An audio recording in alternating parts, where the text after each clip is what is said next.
Bigyan natin ngayon ng reaksyon yung mga pahayag o komentary ni Ted Filon at Digit Chacha sa kanilang programa na kung saan binatikos nila yung impeachment na isinampa laban kay BP Sara.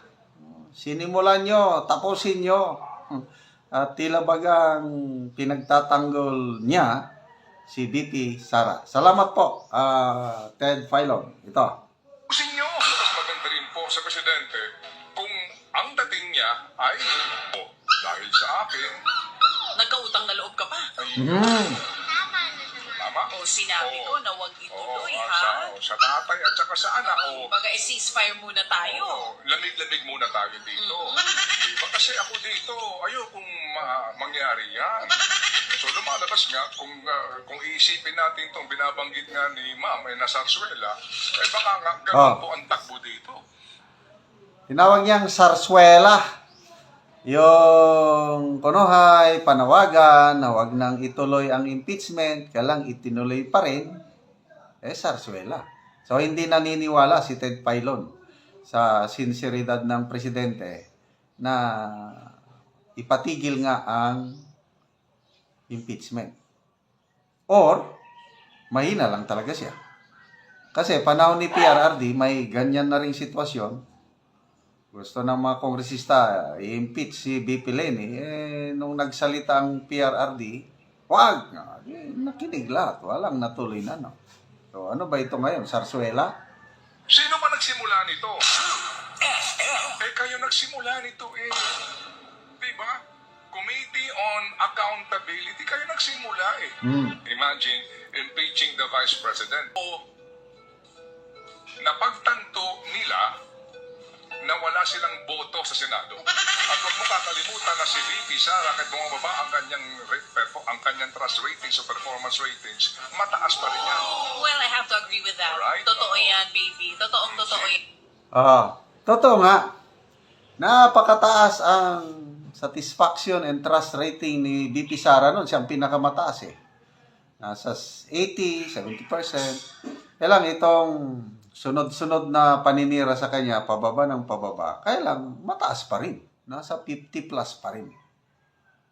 Tapos doon sa survey ng presidentiables sa 2028, siya pa rin nangunguna. Naandyan na lahat ang paninira. Number 1 pa rin sa survey. At anong ibig sabihin nun? Yung isang nag-aambisyon na magpresidente, buhos na ang lahat ng ayuda. Kulelat pa rin siya sa survey. 1% lang ang kanya nakukuha. Sino ba nagsimula nito? Kayo nagsimula nito Committee on Accountability, kayo nagsimula Takin lang sa mga congressman ngayon. Kila Congressman Joel Chua. Lalo na po, ang kanyang pinamumunuang komite ay Committee on Good Government and Public Accountability. So tayo naman trabaho lang. Trabaho lang. With respect sa impeachment, wala naman po akong alam pa doon. So, hindi ko po alam. Wala po akong idea sa impeachment. Basta tayo, ginagawa na po natin yung trabaho. Bago ba ang impeachment process ay nasa ilalim po ng Article 11, Accountability of Public Officers. Ito po specific na naandoon sa artikulo ng pagpapanagot sa mga opisyal ng bayan. So, ang akin po lamang dito, sa lahat po ngayon, mga nagsasabi, pati sa kanilang SecGen, na sinasabi na ngayon, ang amin na lamang remaining session days ay 8 na lang. Ang binabanggit po dito, 10 days lang, di ba? Upon receipt ng tanggapan po ng speaker. Yan po mga usapin na mga numerong yan ay pawang ministerial lamang basically. Hindi nangangahulugan na uubusin mo yung 10 days. Di ba? Maaring pagsumite sa speaker's office, agad yan ang isasabihin sa Committee on Rules, i-calendar nyo na yan. Within 3 days, session days. Para na ma-refer sa Committee on Justice. Purely ministerial. Wala ka pang desisyon na gagawin dyan. Yung pong form and substance niyan, hindi sa kanila yan. But basically po ngayon, sa mga nagsasabi po, na kesyo abot sa oras, kesyo mag-e-eleksyon, kesyo ganire, kesyo ganoon, sino ba nagsimula nito?